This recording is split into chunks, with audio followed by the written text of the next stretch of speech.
তাদের যে কার্যালয় দীর্ঘ সময় তারা এই কার্যালয়ে অবস্থান করেছে সেটাও রক্ষা করতে পারছে না। তারা এখানে এই লকডাউনের মধ্যে একটা কর্মসূচি তারা কিভাবে সফল করবে, এটা মনে হয় এটা আদৌ সম্ভব?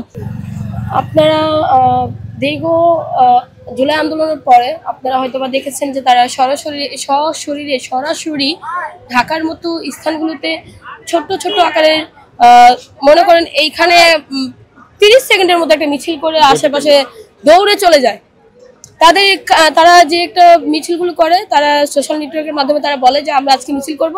তারা ওই হাই রোডের মতো জায়গাতে তারা মিছিল করে, যে এখানে কোনো ধরনের কুকুরও থাকে না, সেই জায়গাতে তারা মিছিল করে, তারা চলে যায়, পালিয়ে যায় জনগণের ভয়ে।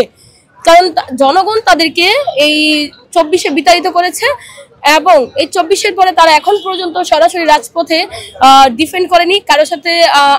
তাদের একটা কার্যক্রম সরাসরি আইসা, এই যে তাদের কার্যালয় দেখছেন, তাদের কার্যালয়ে 1 বছর ধরে পড়ে আছে।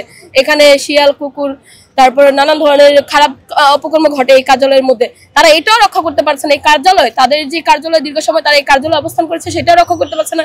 তারা এখানে এই লকডাউনের মধ্যে একটা কর্মসূচি তারা কিভাবে সফল করবে, এটা মনে হয় এটা আদৌ সম্ভব? বাংলাদেশের প্রত্যেকটা নাগরিক প্রত্যেকটা জায়গা থেকে এই আওয়ামী লীগের প্রশ্নে সকলে ঐক্যবদ্ধ। তাদেরকে প্রতিহত করার জন্য এই বাংলাদেশের জনগণকে যত ধরনের যাই করতে হোক না কেন, জনগণ তা করার জন্য প্রস্তুত। ধন্যবাদ।